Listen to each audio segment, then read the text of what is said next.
அனைவருக்கும் வணக்கம் நண்பர்களே. இன்றைக்கி நாம் சினிமா சேனலில் எதை பற்றி பார்க்க போகிறோம்னா, பல வெற்றி படங்கள் நடித்தாலுமே ஒரு சில படங்கள் இவருடைய திரைப்பயணத்தில் ஒரு பெரிய தடைக்கல்லை ஏற்படுத்தியிருக்குன்னே சொல்லலாம். அந்த வகையில் சினிமாவில் வாழ்க்கையில் ஏற்றத்தாழ்வுகள் இருந்து கொண்டே தான் இருக்கோம். ஒவ்வொரு ஹீரோக்கும் ஒவ்வொரு காலத்தில் வெற்றியாகவும் அமைஞ்சிருக்கோம். பல காலங்களில் பல படங்களும் தோல்வியில் தான் முடிஞ்சிருக்கோம். ஆனாலும் இவங்க சிறந்த ஹீரோக்கள் தான் சொல்லலாம்.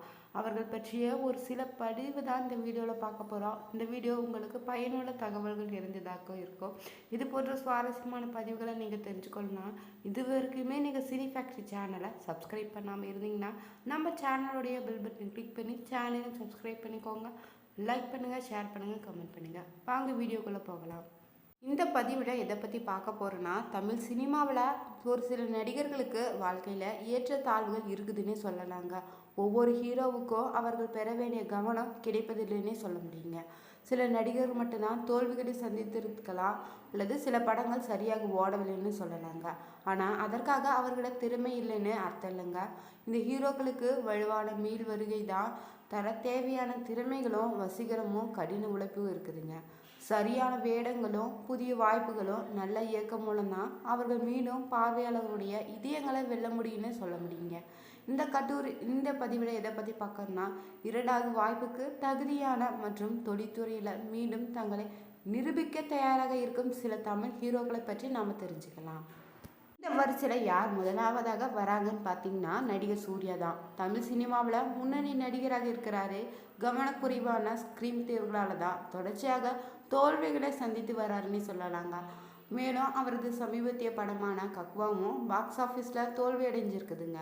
இருப்பினுமே ஜெய் பீம், சூரரை போன்ற ஓடிடி படங்களில் அவரது நடிப்பு விமர்சன ரீதியாகவும் பாராட்டப்பட்டு இருக்குது. ஜேபிஎம்லேயும் நீதிக்காக போராடும் ஒரு வழக்கறிஞராக தனது ஆழத்தை வெளிப்படுத்தியிருந்திருக்காரு. அதே நேரத்தில் நீங்கள் பார்த்தீங்கன்னா, சூரரை போற்றில் ஒரு உறுதியான தொழில் முனைவோராக தனது சித்தரிப்பை எடுத்துக்காட்டியிருக்காருன்னே சொல்லலாங்க. திரையரங்கில் சமீபத்திய பின்னடைவுகள் இருந்தாலுமே சூர்யா தனது வலுவான தாக்கத்தை ஏற்படுத்தி பாத்திரங்களுடன் டிஜிட்டல் தளங்களில் தொடர்ந்து பிரகாசித்து வராரு. திறமை மறுக்க முடியாதுன்னே சொல்லலாங்க.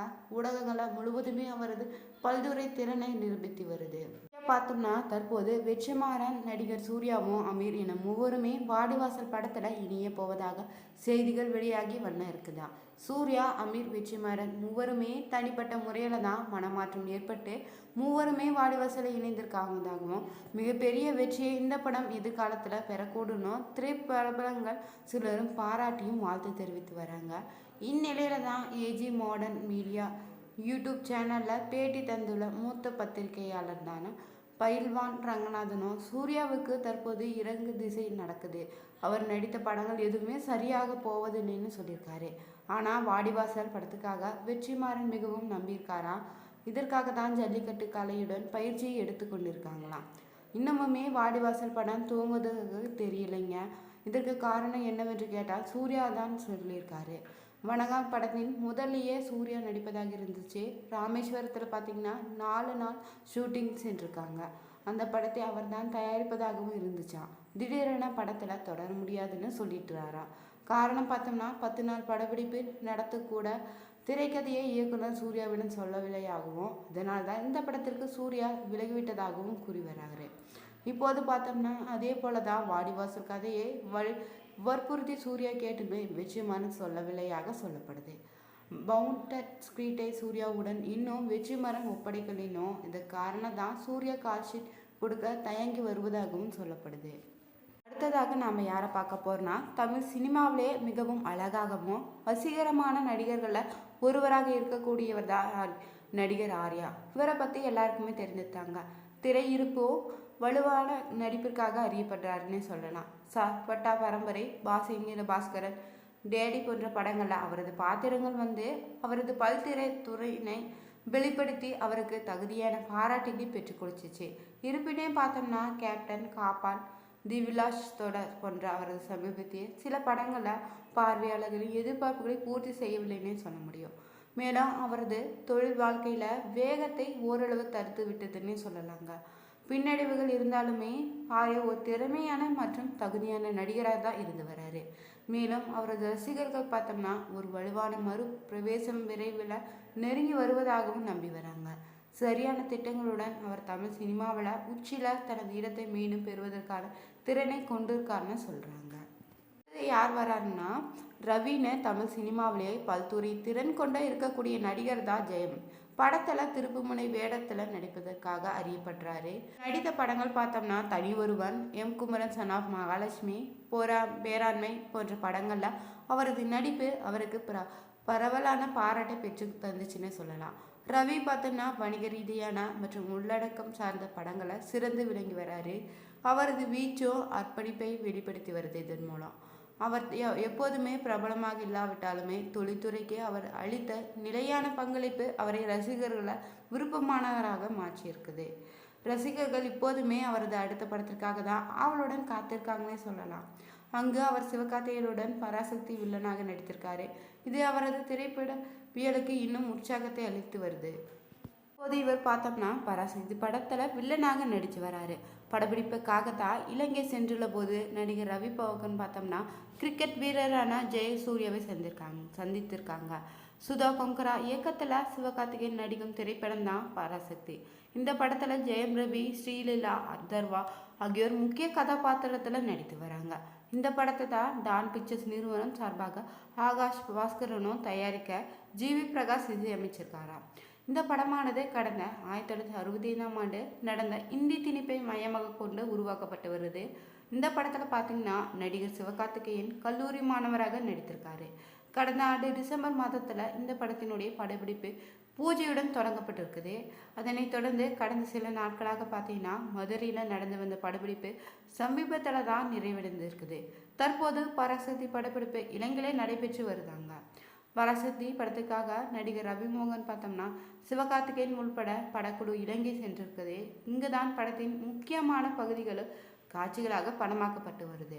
இலங்கையில் பாரம்ப இருக்கும் இடங்களில் படப்பிடிப்பை நடத்தி வராங்க. அதுக்காக தான் இயக்குனர் சுசா கொங்க்ராவும் மதுரை ரயில்வே ஸ்டேஷன், டெல்லி போன்ற பிரத்யேகமாக செட் போடப்பட்டு படப்பிடிப்பு எடுக்கப்பட்டு வருதுங்க. இங்கு நடைபெறும் படப்பிடிப்பில் குரு சோமசுந்தரன் தொடர்பான காட்சிகளும் படமாக்கப்பட்டு வருது. இந்திய எதிர்ப்பு கதையை மையமாக வைத்து தான் இந்த படம் உருவாகி வருதா படத்தின் மீதான எதிர்பார்ப்பு அதிகமாகி கொண்டே இருக்குதுங்க. இலங்கை அணியினுடைய முன்னாள் வீரனான தற்போதைய பயிற்சியாளருமாக இருக்கக்கூடிய சனத் ஜெயசூர்யாவை ரவிமோகன் சந்தித்து பேசியிருக்காரு. இருவருமே சந்தித்த புகைப்படங்கள் இணையத்தில் வைரலாகி வருது. சினிமாவிலே பார்த்தீங்கன்னா துடிப்பான பாணியும் தனித்துவமான திறமையும் கொண்டவர் தான் நடிகர் ஜீவா சங்கர்னு அழைக்கப்படுகிற நடிகர் ஜீவா. தமிழ் சினிமாவில் ஒரு திறமையான நடிகர்னே சொல்லலாம். தனித்துவமான பாணியும் துடிப்பான நடிப்புக்கு பெயர் பெற்றவர் தான் இவரும். ராம், கற்றது தமிழ், போன்ற படங்களை அவர் நடித்தது மூலம்தான் தமிழ் சினிமாவில் முக்கியத்துவத்தை பெற்றிருக்காரு. உணர்ச்சி ஆழத்தை வணிக ரீதியான ஈர்ப்பையும் கலக்கும் அவரது திறனை வெளிப்படுத்தி வருது. அவரது வசீகரமான இருப்பும் பல்துறையில் பல ஆண்டுகளாக அவருக்கு ஒரு அர்ப்பணிப்புள்ள ரசிகர் பட்டாளத்தை பெற்று தந்திருக்குது.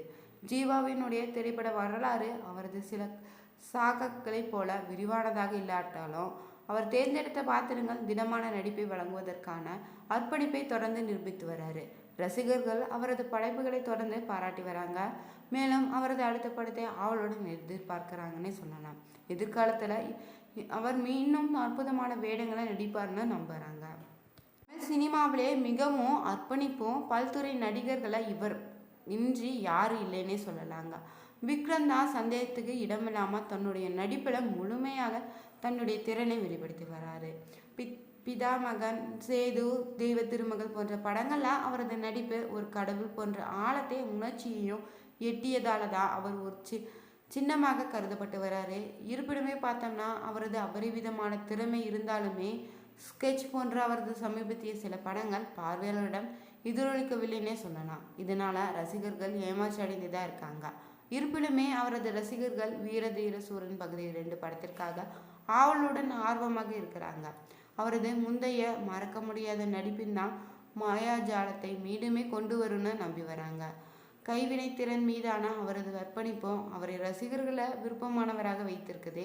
மேலும் அவரது அடுத்த திட்டங்களுக்காக எதிர்பார்ப்பு எப்போதுமே அதிகமாகி கொண்டே இருக்குதுன்னு சொல்லலாங்க. பார்த்தோம்னா திரையுலகில் கால் பதிக்கணும்னு தீராத தாகத்தோடு நுழைந்திருக்காரு. சின்ன திரை தான் இருக்கிற மீதி அவரை முதல்ல வரவேற்றிருக்குது. 1988ஆம் ஆண்டு தான் கைலாசம் பாலசந்தர் இயக்கிய கலாட்டா குடும்பம் என்ற தொலைக்காட்சியில் தொடரில் நடிச்சிருக்காரு. அதான் தமிழ் சினிமாவில் என் காதல் கண்மணி படத்தில் ஹீரோவாக அறிமுகமாயிருக்காரு. இந்த வீடியோ உங்களுக்கு பிடிச்சிருந்தா லைக் பண்ணுங்கள், ஷேர் பண்ணுங்கள், கமெண்ட் பண்ணுங்கள். இது போன்ற சுவாரஸ்யமான பதிவுகளை தெரிஞ்சுக்கொள்ள மறக்காமல் சினி ஃபேக்ட்ரி சேனலையும் சப்ஸ்கிரைப் பண்ணிக்கோங்க. Thank you viewers.